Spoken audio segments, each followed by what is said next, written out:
Assalamualaikum warahmatullahi wabarakatuh. Selamat datang kembali di channel Cerita Horor. Untuk kisah ini masih ada sebuah kisah lanjutan dari cerita Nenek DBNS. Sebuah kisah yang berjudul Pertemuan Miftah dengan Ki Jaka, si macan hidung. Dan untuk seperti apa kisahnya, mari kita masuk ke ceritanya. Garut, Jawa Barat sekitaran tahun 2000, masih di daerah sekitaran Garut Selatan. Tepatnya di daerah pesisir pantai Pamengbek. Malam itu, bulan bersinar dengan terang, menampilkan cahaya yang sangat indah dan menambah indahnya paras langit. Suasana yang hening dan senyap kian menambah kesahduan suasana malam ini. Hanya suara jangkrik yang bersaut-sautan, seakan memberi warna tersendiri. Begitu juga dengan hewan-hewan malam lainnya, sudah mulai berani menunjukkan dirinya. Ada gerombolan kelelawar yang berterbangan di sekitar pepohonan yang berbuah lebat untuk mencari makan. Ada juga gerombolan tikus yang saling berkejaran semangat di sekitaran tumpukan sampah di sudut bibir pantai untuk mencari sisa-sisa makanan. Sementara itu, tak jauh dari sana, di balik sebuah pohon kelapa yang cukup rindang dan tertutup oleh gelapnya malam, seekor ular sanca berukuran sedang yang sedang kelaparan tampak merayap turun dengan pelan. Sesampainya di bawah pohon, ular sanca tersebut memilih diam dan bersembunyi, seraya menatap nanar ke arah tikus-tikus yang berada tidak jauh dari tempatnya. Ular sanca itu tampak sabar menunggu kelengahan tikus-tikus tersebut sebelum akhirnya dalam waktu singkat ular sanca itu berhasil mengejar dan melilit seekor tikus yang sedang berpesta di tumpukan sampah, yang lalu tanpa ampun langsung memangsanya hidup-hidup. Tikus-tikus lain yang takut dimangsa sang ular seperti temannya tadi langsung berlari berhamburan ke seberang arah dan bersembunyi. Dari kejauhan tampak seorang pemuda remaja, namun berwujud raga halus, berjalan menuju sebuah musola yang jaraknya sekitar 200 meter dari tempatnya. Ya, dia adalah Miftah yang kini sedang menyusul Ki Sura yang masih bertarung antara hidup dan mati dengan Ki Jalu. Dugaan Raden Jayaraga melesat. Memang Ki Sura bukanlah lawan yang sebanding untuk Ki Jalu yang memiliki ilmu kanuragan tinggi dan memiliki juga satu trik licik untuk bisa mengalahkan lawan-lawannya. Tepat ketika Miftah datang, Ki Sura dengan wujud aslinya, yaitu seorang laki-laki tua bertapa, terlihat sedang dalam posisi jatuh tertelungkup, tidak berdaya. Sekujur tubuhnya penuh luka. Pakaian putih polos yang dia kenakannya juga sudah bersimpah darah, dan pakaian yang dikenakannya juga sudah sobek di beberapa bagian. Miftah yang merasa berutang budi pada Ki Sura menjadi geram kalau melihat kondisi sang kodam yang dalam kondisi memprihatinkan. Sekarang maneh akan benar-benar mati di tangan aing, Sura. Tidak ada orang yang datang yang akan menolongmu, termasuk si bocah ingusan dan kodam sombongnya, si Jayaraga itu. Aing yakin mereka berdua pasti sudah mati dicapik-capik oleh Gandarua, kata Ki Jalu dengan jumawa. Lalu Ki Jalu memanggil dari kejauhan lewat siutan salah satu penjaga pusakanya, yang rupanya itu adalah candrik berwarna hitam legam, lalu hanya dengan sekejap mata. Cundrik yang ujungnya tajam dan mengkilap itu sudah berada di dalam genggaman tangan kirinya. Cundrik ini dulunya adalah musuh bebuyutanmu, Sura. Kalian pernah bertarung, tapi penghuni Cundrik ini berhasil kau kalahkan, dan sekarang dia akan membunuhmu langsung dengan bantuan tambahan energi dari aing. Ucap Ki Jalu sambil tertawa tanpa ampun dan hendak menancapkan cundrik itu. Ujung cundrik yang sangat tajam itu ke punggung Ki Sura. Akan tetapi hal di luar nalar pun terjadi. Tubuh Ki Sura yang sudah tidak berdaya tersebut tiba-tiba saja diselubungi oleh selubung warna putih hingga membuat candrik yang dihujamkan oleh Ki Jalu tak sanggup menembus Ki Sura. Awalnya Ki Jalu tidak menyadari akan hal itu. Dia terus saja berkali-kali menghujamkan cundrik itu ke punggung Ki Sura dengan harapan bisa mempercepat kematiannya. tapi hasilnya nihil. Bahkan cundrik yang dipegang oleh Ki Jalu malah patah menjadi dua. Bagian wajah Ki Jalu berubah sangat marah. Ia pernah melihat kejadian seperti ini, di mana ada selubung tipis yang tiba-tiba menyelubungi tubuh seseorang dan melindungi serangannya. Ki Jalu sudah tahu betul siapa yang melakukannya. Jaya Raga dan bocah ingusan keparat. Lagi-lagi dia merusak rencana aing. Kurang ajar. Benar-benar cari mati, ha? Keluar. Jangan jadi pengecut. Rutuknya seraya memalingkan wajah ke belakang. Dugaan Ki Jalu tak meleset. Di belakangnya kini tampak sudah berdiri tegak Raga halus dari Mipta dengan menatap ke arahnya. Raden Jaya Raga sengaja menyarankan Mipta agar bertarung dengan Raga halus lewat Meraga Sukma, agar ia lebih mudah mengimbangi kekuatan. Kisura yang banyak dibantu oleh makhluk tak kasat mata dari alam gaib. Namun Ki Jalu tak melihat keberadaan Raden sosok Jaya Raga. Bocah ingusan, kemana kodam kebanggaan maneh, ha? Si Jaya Raga sembunyi di mana dia? Suruh datang ke sini biar aing habisi sekalian, bentak Ki Jalu pada Mipta. Mipta bukan menjawab. Mipta malah mengalihkan perhatiannya dengan mengomentari sikap curang dari Ki Jalu dalam bertarung. Lawan sudah lemah, masih juga ingin kau habisi dengan cara begitu, ha? Sungguh, sifat iblis benar-benar sudah melekat padamu, kek, kata Mipta seraya menggeleng-gelengkan kepalanya. Sebaliknya Ki Jalu baru sadar kalau Mipta masih hidup, bahkan dalam kondisi sehat walafiat, dan kini malah berdiri dengan jumawa di hadapannya. Ki Jalu menyipitkan pandangannya untuk memastikan. Dia sangat yakin matanya tidak salah lihat. Bocah ingusan ini kenapa masih hidup? Masa iya dia bisa lolos dari santet kelabang dan cabikan Gandarua Wiyasa yang sangat mematikan? Kemana Gandarua Wiyasa dan Raja Kelabang aing?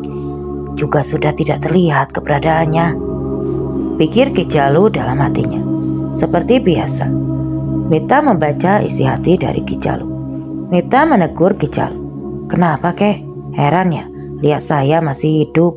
Makanya kalau milih anak buah itu yang pinter, dan kalau bisa lebih selektif lagi milih. Jangan coba milih yang badannya gede doang tapi otaknya lemot, sinir Mipta sambil menahan tawanya.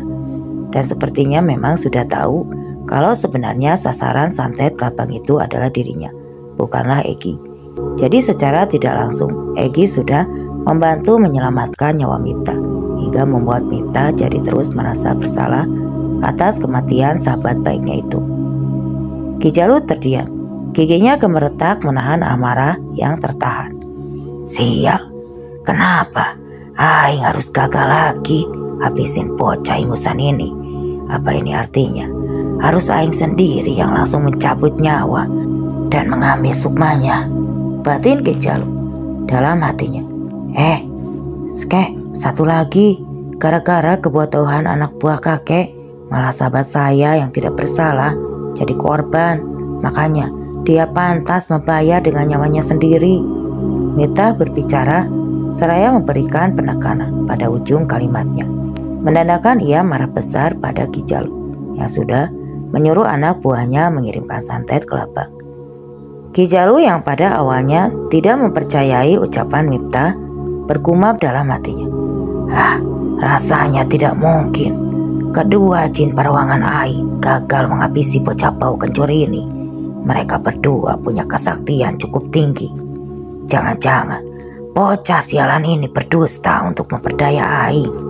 Tapi di sisi lain Ki Jalu juga mulai dihinggapi keraguan, karena tidak biasanya Gandarua Wiyasa dan sosok Raja Kelabang tak kunjung memberikan laporan padanya. Hal ini sungguh-sungguh di luar kebiasaan mereka, dan untuk memastikan hal ini Ki Jalu pun terpaksa menanyakan ulang perihal ini kepada Mipta.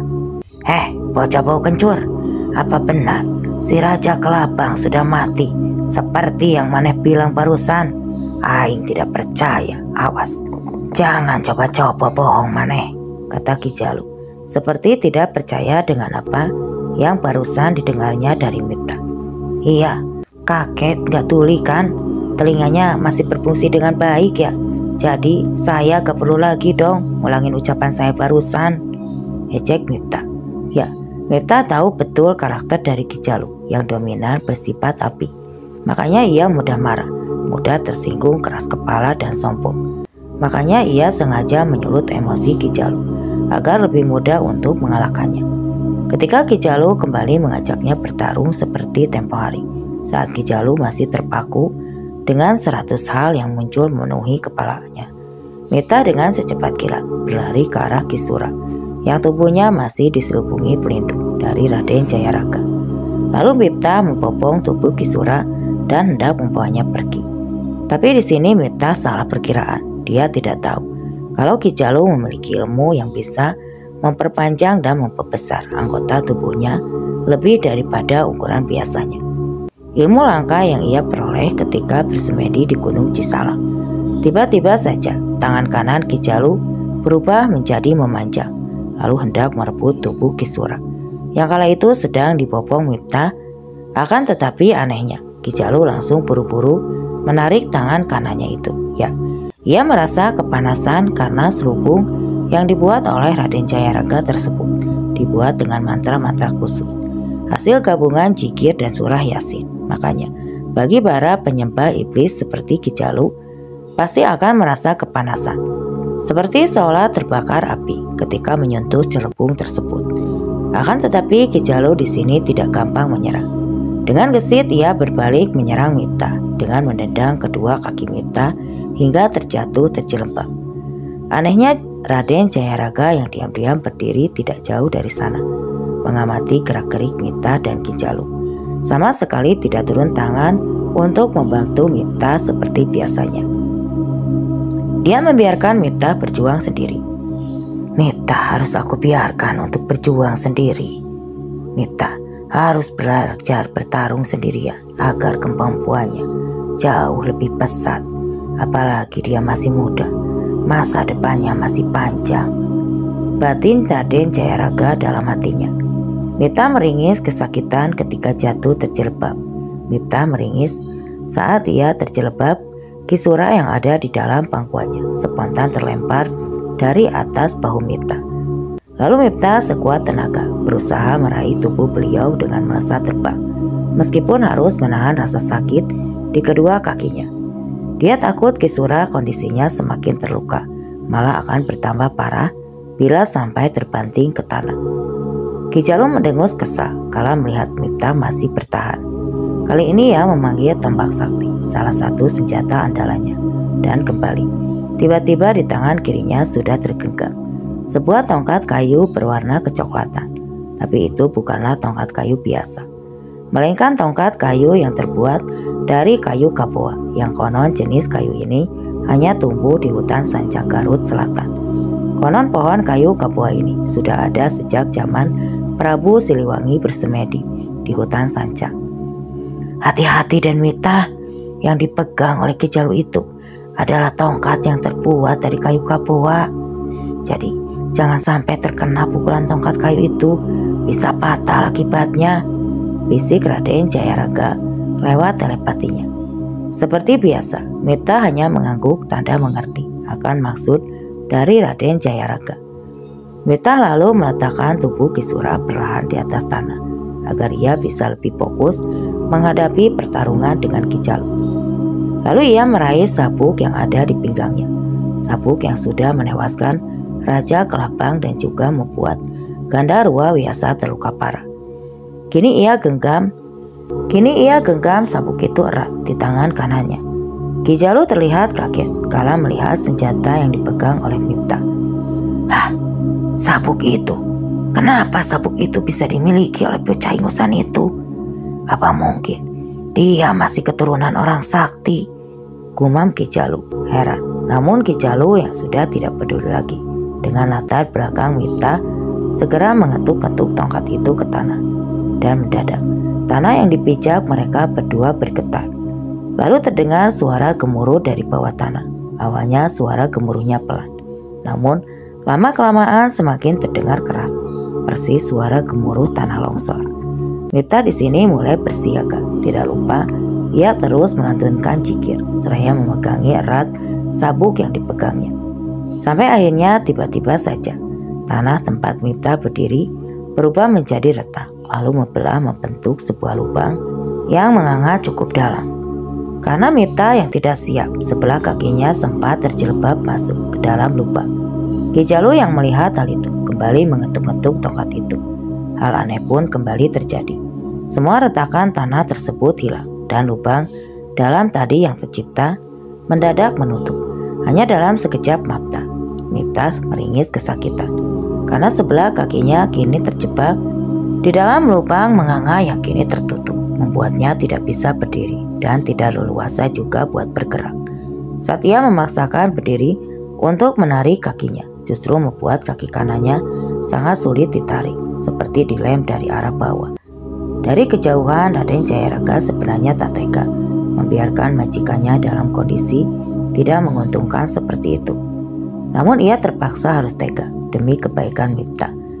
Maafkan saya, Den Miftah, tapi Aden mulai sekarang harus sedikit demi sedikit lepas dari ketergantungan kepada saya. Saya yakin Den Miftah bisa mengatasinya, ucap suara halus Raden Jayaraga lewat telepati seperti biasa. Miftah di sini hanya mengangguk, tanda paham maksud baik dari Raden Jayaraga. Otak Miftah langsung berpikir keras, bagaimana caranya agar ia bisa lepas dari jeratan Ki Jalu. Karena kalau ia sampai tidak selamat, otomatis nyawa Ki Sura juga akan lenyap. Dan Miftah tidak mau kalau hal itu sampai terjadi. Miftah yang masih terus memejamkan mata, seraya tak putus-putus berzikir, memohon perlindungan dari Tuhan. Bagaimana rasanya, Jang? Sebelah kakimu terjebak di dalam lubang tertutup. Enak tidak, Mane? Mane ingin tahu kenapa si Jayaraga tidak mau membantu Mane? Itu karena dia takut sama tongkat yang terbuat dari kapua ini.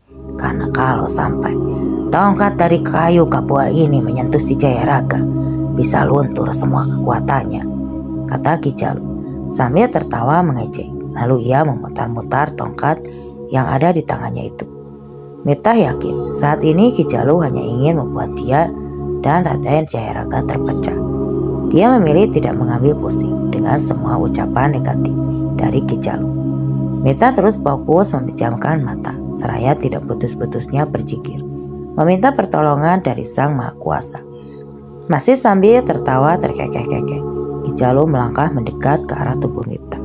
Rupanya ia hendak menyedot seluruh energi murni yang ada di dalam tubuh Miftah untuk melemahkannya. Dan apabila kondisi mulai melemah, hal itu akan memudahkan Ki Jalu untuk mengambil paksa sukmanya. Bocah ingusan, ayo katakan apa permintaan terakhir Mane sebelum sukma Mane aing kirim ke dunia jin, ejek Ki Jalu dengan sikap jumawa dan kedua tangan berkacak pinggang. Di luar dugaan, bukannya merasa takut atas ancaman dari Ki Jalu, Miftah justru malah bersikap santai dan sempat-sempatnya balas mengejek laki-laki parubaya yang sangat terobsesi untuk menghabisinya itu. Ya jangan gitu dong kek, saya kan masih muda, saya masih belum mau mati.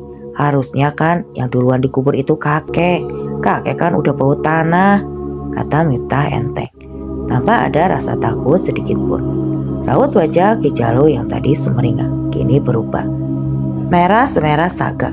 Ia sangat marah diejek anak ingusan yang sebentar lagi akan ia cabut nyawanya.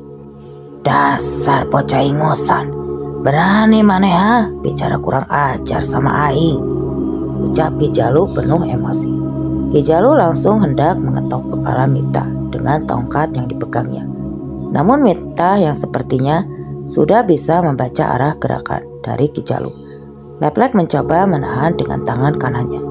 Bahkan Miftah sempat melecut kaki kiri Ki Jalu dengan sabuk yang dipegang oleh tangan kirinya. Tapi aneh bin ajaib, sabuk yang dilecutkan itu sama sekali tidak bisa melukai Ki Jalu. Padahal setahu Miftah, siapapun yang terkena pecutan dari cabuk tersebut akan mengalami luka dalam yang cukup parah.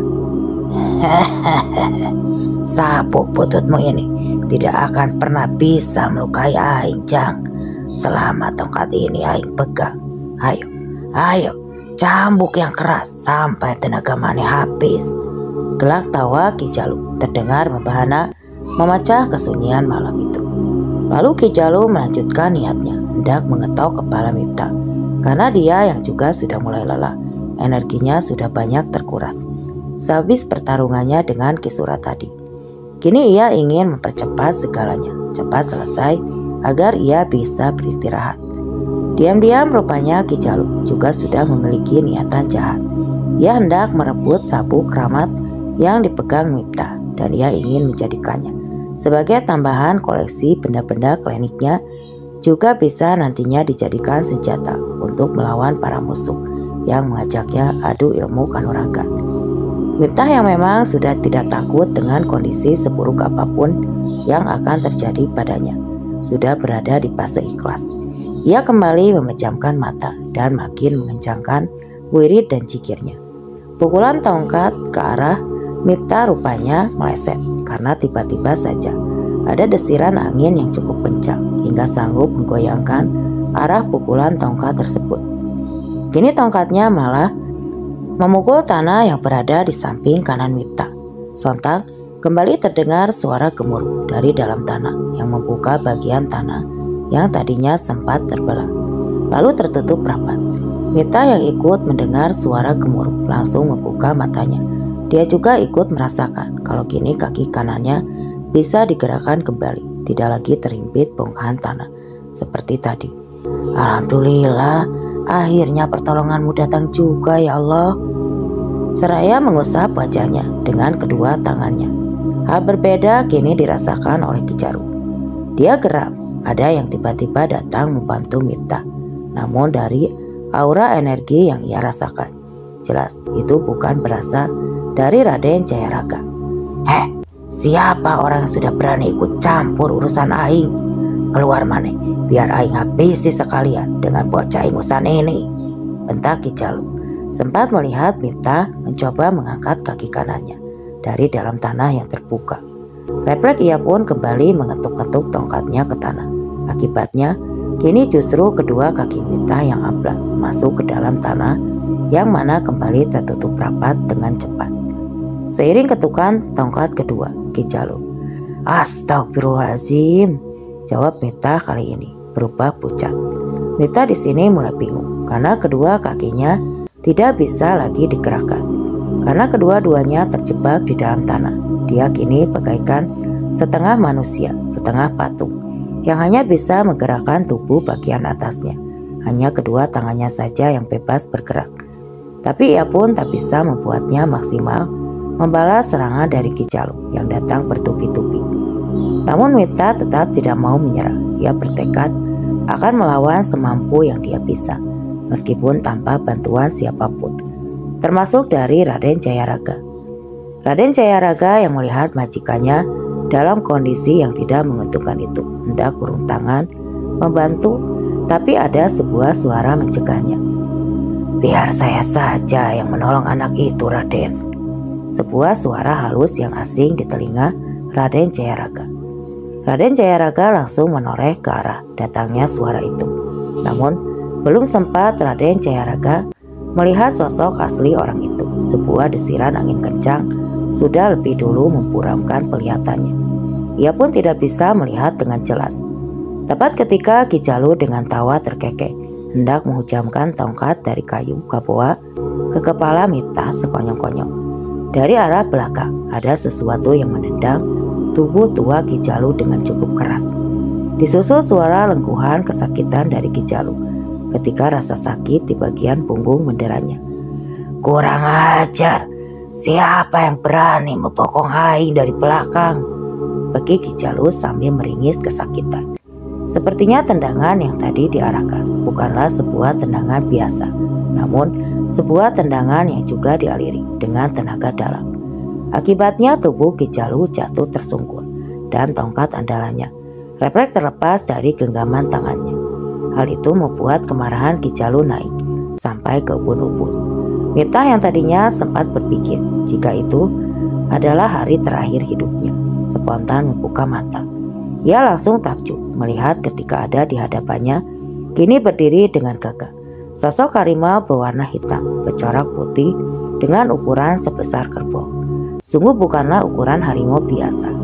Meski tidak mengenal sosok harimau tersebut, tapi Miftah yang memang selalu diajarkan untuk membalas budi pada siapapun langsung berterima kasih kepada sosok harimau yang sudah menolongnya barusan. Siapapun kamu, saya ucapkan terima kasih karena sudah membantu menyelamatkan nyawa saya, kata Miftah seraya menangkupkan kedua tangannya di depan wajah. Dan dia pun sedikit menundukkan wajahnya sebagai bentuk penghormatan. Sosok harimau itu langsung membalas, sama-sama Jang. Ujang jangan berterima kasih sama Aki, anggap saja kita impas. Apa Ujang lupa kemarin sudah membantu Aki? Jawabnya seraya sedikit merundukkan wajahnya di depan Miftah.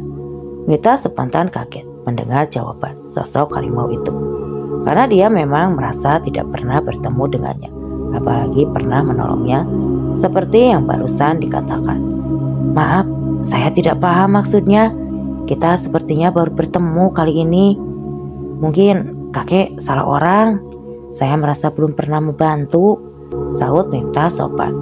Dari dada bicaranya yang sangat rendah, tiba-tiba sosok harimau itu tertawa terkekeh. Oh iya, Aki lupa. Kemarin Ujang sudah bertemu Aki, tapi dengan wujud ini. Lalu sosok harimau itu menggaruk-garuk tanah yang ada di hadapannya dengan cakar kaki depan yang tajam. Mendadak muncul asap mengelilingi. Lalu ajaibnya, sosok harimau yang tadinya garang dan berbadan besar itu kini berubah menjadi sosok seorang kakek-kakek memakai kaping. Hah? Kakek? Kakek yang tadi malam jalan sendirian bawa kayu bakar itu kan? Terus kakek kakinya keseleo jadi gak bisa jalan, tanya Miftah yang rupanya ia masih mengingat sosok kakek-kakek yang pernah ia tolong. Betul Jang, ingatan Ujang bagus. Nama Aki adalah Ki Jaka atau sering juga disebut Si Maung Hidup, asli dari hutan Sancang. Kebetulan Aki sedang lewat di daerah sini, jawab kakek tua itu dengan sebuah senyum terukir di bibirnya. Nama saya Miftah kek, mahasiswa dari Bandung yang sedang mengikuti KKN di desa ini, ucap Miftah dengan sedikit menundukkan wajahnya tanda hormat, mengingat Ki Jaka usianya sebaya dengan kakeknya. Lalu ia mencoba mengingat kembali awal pertemuannya yang belum lama ini. Malam itu Miftah berjalan menuju musola. Langkah Miftah terhenti saat di suasana malam yang temaram hanya disinari sinar sang rembulan. Ia melihat ada seorang kakek-kakek memakai caping sedang berjalan dari arah berlawanan. Di punggungnya ada sebuah bongkok, itu terlihat ada setumpuk kayu bakar berukuran sedang yang diikat dengan kulit kayu. Langkah kakek tua itu tampak tertatih-tatih karena sepertinya kayu bakar tersebut terlalu berat untuk ia bawa. Dengan tubuh rentanya yang mulai melemah, Miftah memperhatikan dan karena merasa keheranan, kenapa jam segitu masih ada warga yang beraktivitas, apalagi kakek ini sudah tua renta. Dalam hatinya, Miftah sudah berniat untuk membantu si kakek.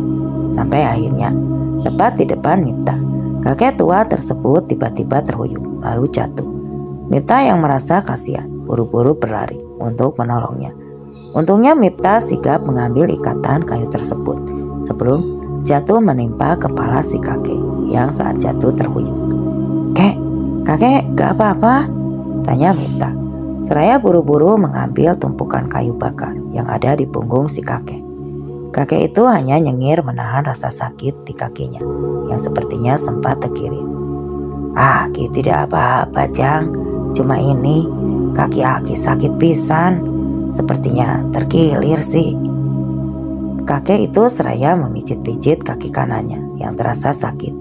Miftah yang merasa iba mencoba membantu memijat. Sini, biar saya coba memijat, kek. Kebetulan saya bisa mijat sedikit. Dulu pernah diajari sama nenek saya. Tanpa menunggu jawaban dari si kakek, Miftah lalu membaca bismillah. Ia langsung memijat pelan kaki kanan kakek-kakek tua yang diperkirakan usianya sudah sekitar 70 tahunan itu. Tapi kakek tahan dulu ya, sakitnya biar bagian urutnya yang keseleo jadi lurus lagi, jawab Miftah dengan suara lembut. Si kakek pun hanya mengangguk manut pada perintah Miftah. Lebih kurang 10 menit Miftah memijit kaki kanannya. Wajah si kakek pun tersenyum semeringah. Terima kasih sudah mau menolong Aki. Sekarang kaki kanan Aki yang tadi sakit sudah berkurang. Sudah baik kan? Kata si kakek. Alhamdulillah, syukur ya kek.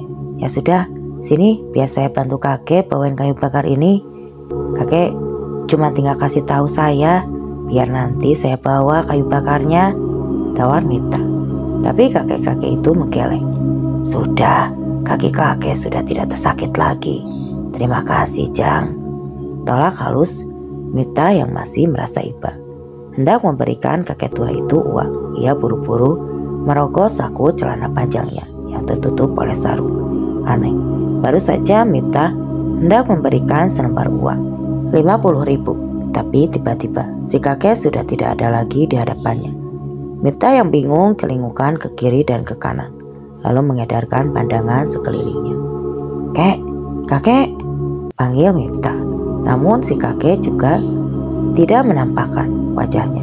Kakek tua tadi padahal saat itu masih tertatih-tatih, yang lalu berdiri berhadapan-hadapan tidak jauh dari tubuh Miftah. Baru sebentar saja si kakek itu sudah menghilang dari hadapannya, yang Miftah tidak tahu. Miftah pun akhirnya dia hanya menggaruk kepalanya yang tidak gatal, tapi dia pun tidak mau berpikiran macam-macam.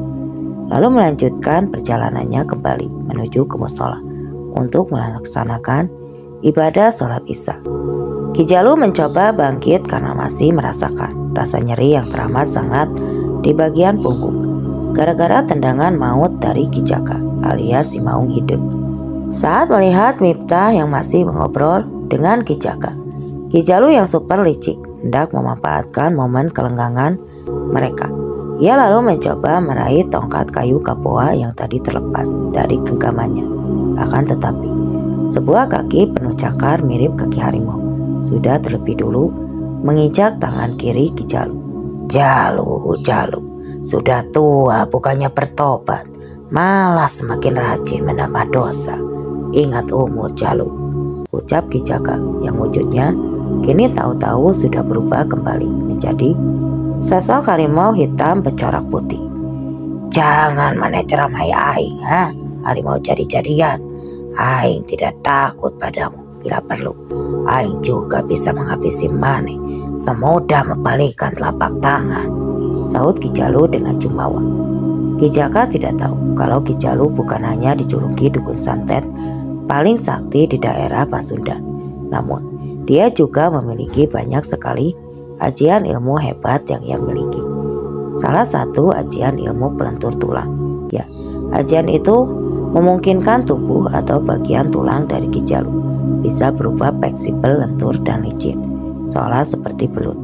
Maka dari itu, meskipun tangan kirinya tadi sempat diinjak oleh Ki Jaka, Ki Jalu dengan mudahnya bisa melepaskan tangannya dengan ajian pelentur tulang. Dan kini hanya dalam hitungan detik, Ki Jalu berbalik menyerang Ki Jaka. Dan entah bagaimana awalnya Ki Jalu dengan sigap, tahu-tahu tangan kanannya sudah memegang sebuah rantai besi, lalu dengan cepat mengalungkan rantai besi tersebut ke leher Ki Jaka. Belum sempat Ki Jaka melepaskan diri, Ki Jalu dengan bengis kemudian menarik paksa rantai besi tersebut hingga Ki Jaka mengap-ngap kesulitan bernapas. Keempat kakinya mencoba mencakar-cakar tanah, namun itu malah membuat sosoknya yang besar terjatuh ke tanah dengan posisi terlentak. Ini balasan untuk orang yang suka ikut campur urusan aing. Tadi si Surang, sekarang giliran Mane Jaka. Ki Jalu semakin kuat menarik rantai besi yang membelit leher sosok harimau dari hutan sanjang tersebut. Aku harus menyelamatkan Ki Jaka. Ya Allah, tolong mudahkan hamba.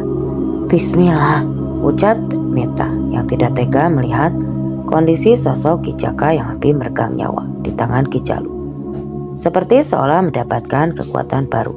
Diiringi suara takbir, Miftah mencoba memukul-mukul sabuk yang dipegangnya, meskipun tubuhnya masih dengan kedua kaki terbenam di tanah. Allahu Akbar, la haula wala quwata illa billah, teriak Miftah.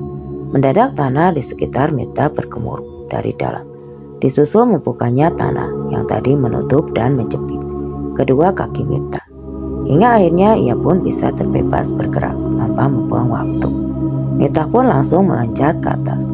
Lalu ia melemparkan sabuknya ke arah Ki Jalu yang masih menarik rantai besi di leher Ki Jaka. Lemparan sabuk yang sudah diisi dengan tenaga dalam tersebut dengan telak mengenai kepala Ki Jalu. "Ah!" Pekik kesakitan terdengar dari mulut Ki Jalu. Pegangan tangan ke rantai besi pun langsung terlepas. Tubuhnya terhuyung ke belakang, lalu ambruk. Hanya tetesan darah yang tampak mengucur dari kepala, telinga, dan hidungnya. Ya, Ki Jalu sudah terkena sambaran cambukan sabuk keramat milik Miftah. Kalau tadi dia sempat tidak merasakan efek apapun saat terkena cambukan sabuk tersebut.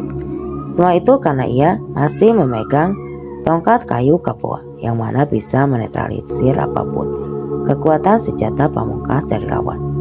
Akan tetapi gara-gara tadi pegangannya pada tongkat kayu Kapoa terlepas saat ia ditendang oleh sosok harimau hidung Ki Jaka. Ki Jalu jadi tidak lagi kebal pada saat senjata apapun. Kini Ki Jalu seperti mendapat teguran atas semua kesombongannya. Napasnya semengap-mengap seperti orang yang sedang sakaratul maut. Meski sesekali helaan napas masih terdengar lemah. Miftah pun segera berlari menuju Ki Jaka yang masih terikat rantai besi. Miftah mencoba melepaskan ikatan rantai tersebut, tapi ia gagal. Meskipun sudah semua cara ia coba dan untuk pertama kalinya, Raden Jayaraga pun turun tangan membantu. Hanya dengan tiupan rantai besi yang ada di leher, sosok Ki Jaka pun terlepas dengan sendirinya. Wajah Miftah begitu sumringah. "Terima kasih banyak, Raden," ucapnya. Raden Jayaraga hanya mengangguk. Dalam hatinya ia kagum dengan sikap dari Miftah yang tidak pantang menyerah dalam mengatasi semua masalahnya. Dia ikut bangga. Kali ini Miftah berhasil lulus dalam ujian yang diberikannya. Karena memang Raden Jayaraga bukan hanya ingin menjaga dan membantu Miftah, tapi dia juga ingin mengajarkan kemandirian pada manusia yang ada di sampingnya itu, agar tidak selalu tergantung padanya. "Terima kasih banyak, Raden. Terima kasih." Kali ini ucapan itu keluar dari mulut Ki Jaka. "Sama-sama, Ki," jawab Raden Jayaraga. Tiba-tiba Miftah seperti teringat sesuatu. "Oh ya, mari kita bantu sembuhkan luka Ki Sura, Raden," ajaknya, seraya melirik ke arah Raden Jayaraga. Kemudian Miftah juga melirik ke arah Ki Jaka yang masih mengelus-ngelus dekat rantai di lehernya. "Kek, apa kakek juga mau ikut?" tanya Miftah kepada Ki Jaka. Namun tawaran dari Miftah pun langsung ditolak secara halus oleh Ki Jaka. "Maafkan Aki, Jak. Aki mau meneruskan perjalanan dulu. Mungkin nanti lain waktu Aki bisa ikut bergabung dengan kalian berdua," jawab Ki Jaka, seraya mengangguk hormat kepada Miftah dan Raden Jayaraga. Sebelum akhirnya pamit, lalu sosoknya menghilang di kegelapan malam. "Raden, sepertinya Ki Jalu juga terluka parah," kata Miftah, seraya menunjuk ke arah Ki Jalu yang masih terbaring lemah di atas tanah, seperti orang yang sedang sekarat. "Ya, iya betul. Tidak ada salahnya kita harus menolong, membantu, mengobati luka dalam dari Ki Jalu atas dasar kemanusiaan," jawab Raden Jayaraga sambil tersenyum. Akan tetapi baru saja mereka berdua hendak melangkah mendekati tubuh Ki Jalu, dua tendangan tiba-tiba mendarat di dada mereka berdua. Belum sempat mereka berdua melihat siapakah orang yang sudah lancang melancarkan tendangannya. Sosok bayangan berwarna hitam itu sudah duluan kabur dengan memboyong tubuh Ki Jalu menjauhi mereka berdua. Saking cepatnya gerakan sosok bayangan hitam tersebut, Miftah dan juga Raden Jayaraga jadi tidak bisa memastikan apakah itu manusia atau jin. Akhirnya mereka pun memutuskan untuk membawa tubuh Kisura ke atas musola agar bisa diobati di sana. Luka dalam dan luka luar dari Kisura tak kalah parah, butuh waktu untuk menyembuhkannya. Namun bukan halangan bagi Mita dan Raden Jayaraga untuk membantunya. Menjauh dari perkampungan padat penduduk, tampak sebuah rumah panggung sederhana, terbuat dari kayu jati, beratapan tumpukan daun rumbia yang sedang mengering. Rumah sederhana itu sendiri terdiri dari dua rumah yang berbeda, namun disatukan dan hanya dipisahkan oleh dua pintu hitam. Karena di belakang rumah utama ada sebuah bangunan lagi, mirip sebuah kamar, tapi selalu terkunci dari luar dan tidak ada seorang pun yang boleh masuk ruangan khusus tersebut, kecuali si pemilik rumah. Bahkan istrinya sendiri juga dilarang keras untuk memasuki ruangan tersebut. Dan bila aturan itu sampai dilanggar, si pemilik rumah tidak akan segan untuk menghukumnya. Tapi di balik kesederhanaan bentuk rumah itu, terkesan memiliki aura yang tidak biasa. Sebuah aura yang jarang sekali ditemukan pada rumah-rumah, kebanyakan bagi orang-orang yang memiliki indera keenam, memiliki kelebihan sebagai indigo atau yang memiliki ilmu kebatinan. Rumah yang tampak sederhana tersebut bukanlah rumah sembarangan, bukan pula sebuah rumah yang disarankan untuk dikunjungi oleh manusia. Pancaran aura negatifnya begitu kuat dan kental, menyelubungi sekeliling rumah. Meskipun tidak terlihat oleh mata telanjang, namun bahkan di luar rumah terlihat banyak sekali penjaga berupa makhluk-makhluk tak kasat mata yang siap setiap saat berjaga mondar-mandir penuh kewaspadaan. Belum lagi berlapis-lapis pagar gaib yang sengaja dibuat oleh si pemilik rumah untuk mengantisipasi serangan gaib yang berasal dari luar, terutama dari para musuh-musuh dan juga para pesaingnya. Lapisan pagar gaib yang sangat sulit untuk ditembus, karena si pemilik rumah sendiri bukanlah orang biasa. Ya, karena si pemilik rumah itu adalah seseorang yang memiliki kesaktian dan ilmu kanuragan di atas rata-rata, hingga sangat disegani di kalangan paranormal serta dukun yang ada di wilayah tertentu. Dan itu adalah sebuah fakta yang tidak bisa terbantahkan. Bahkan sudah diakui juga oleh warga sekitar, bahkan di saat-saat tertentu, terutama ketika ada bahaya yang sedang mengancam.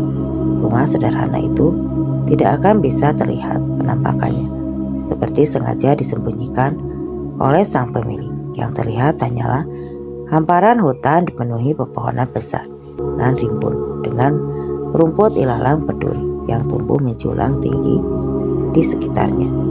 Akibatnya seorang yang sengaja mencari keberadaan rumah itu justru tidak akan sengaja dibiarkan tersesat. Kemudian orang itu hanya akan berputar-putar saja di sekitaran tempat tersebut tanpa tahu arah jalan keluar. Tidak lama kemudian mendadak muncul sebuah bulatan berbentuk lorong waktu berwarna hitam pekat yang entah dari mana asalnya. Pada awalnya bulatan tersebut berukuran kecil, namun lama-kelamaan kian membesar, dan dari sana muncullah sosok makhluk tak kasat mata, berwujud manusia, berkepala harimau, makhluk tinggi besar bertanduk dua. Ia tampak sedang membopong seorang manusia yang berada di dalam kondisi pingsan. Di bahu kanannya seperti laki-laki yang dipopong. Dia itu bukanlah pingsan biasa, melainkan pingsan akibat luka dalam yang diderita sepanjang jalan. Tubuh laki-laki itu berayun, sementara kedua mata makhluk yang berwarna merah menyala itu terlihat garang menakutkan bagi siapa saja yang mendapatkan sorot mata yang mencekam. Aura hitam yang luar biasa cukup mematikan, karena mengandung energi gelap yang menganggap selembar nyawa manusia akan sekali tidak ada harganya. Kemudian keheningan dalam itu tiba-tiba dipecahkan ketika makhluk setengah manusia itu, setengah kerbau itu menjatuhkan sosok manusia yang dipanggulnya dengan kasar. Dia menjatuhkannya ke arah tanah tepat di depan rumah laki-laki tua itu. Seolah laki-laki tua itu adalah sumber kekesalan yang kini menggelayuti wajahnya, dan juga sebuah beban berat yang kini sengaja ingin segera dibuangnya. Sebelum meninggalkannya, makhluk itu berkata, manusia setengah kerbau tersebut mengucapkan sebuah kalimat yang mengandung ancaman. Dan sepertinya ancaman tersebut memang ditunjukkan untuk lelaki yang baru saja dijatuhkannya dengan kasar ke permukaan tanah. Kau kalah oleh bocah ingusan itu akibat kesombonganmu sendiri. Bukan karena lawanmu itu sakti, tapi karena kau ceroboh. Sebelum kau menghadapinya, kau tidak lebih dulu mengukur sebagaimana dalam kekuatan lawanmu. Bukan malah meremehkan. Kali ini aku masih berbaik hati padamu. Aku masih mau menolongmu untuk pertama kali dan yang terakhir. Kalau sampai terjadi lagi, aku tidak akan ragu menjadikanmu sebagai budak seumur hidup di kerajaanku. Tandas makhluk tersebut serai menendang kaki kanannya. Tubuhnya laki-laki yang tampak begitu lemah tersebut dengan ekspresi kecewa bercampur kesal. Kemudian sosok makhluk setengah manusia, setengah kerbau itu dengan langkah gontai ke belakang masuk kembali ke dalam pusaran berbentuk lorong gaib berwarna hitam tadi. Setelah seluruh tubuhnya masuk ke dalam, tiba-tiba saja dalam sekejap mata sosok makhluk itu menghilang seiring menghilangnya lorong gaib yang menjadi pintu masuk, pintu keluar darinya. Laki-laki yang masih terbaring lemah itu hanya bisa mengeluh kesakitan. Tubuhnya terasa sakit hingga tidak bisa digerakkan. Namun pancaran matanya yang penuh dendam tidak bisa ia sembunyikan. Aing Ki Jalu masih belum kalah. Lihat saja nanti bocah ingusan itu yang akan Aing jadikan tumbal selanjutnya, batinnya dalam hati. Tidak lama kemudian Ki Jalu terbatuk-batuk, lalu cairan kental berwarna merah pekat pun keluar dari mulutnya. Tidak lama kemudian ia pun jatuh pingsan. Tidak ada sesuatu apapun yang abadi di dunia ini. Semua ada masanya, semuanya bersifat fana, semua ada awalnya dan pasti ada akhirnya. Karena hanya Sang Penciptalah satu-satunya yang abadi, yang kekal, yang memiliki bumi dan langit dan juga seluruh isinya. Namun ada kalanya manusia yang sudah dirasuki sifat iblis akan merasa sombong, membuat dirinya merasa akan kekal abadi dan membuat dirinya tidak takut akan hal apapun. Tidak takut adanya Tuhan sebagai Sang Pencipta, Sang Pemberi hidup manusia. Hingga pada akhirnya orang itu hidup hanya untuk memenuhi semua ambisi nafsunya yang sudah di luar akal sehat. Sebuah nafsu yang tidak terkendali, yang sudah terhasut bujuk rayu iblis, yang sesungguhnya sangat menyesalkan. Hal inilah yang bisa kita ambil hikmah dari kisah barusan untuk mengingatkan kita semua bahwasanya sebagai manusia yang dikaruniai kelemahan dan tidak memiliki kesempurnaan, memang tidak sepatutnya kita menentang kekuasaan Tuhan. Dan cerita pun selesai. Oke, itulah para sahabat cerita yang saya bawakan kali ini. Dan apa yang saya sampaikan dalam cerita ini semoga bisa menjadi pembelajaran untuk kita semua dan tentunya dapat menghibur para sahabat. Terima kasih untuk yang baru bergabung. Wassalam.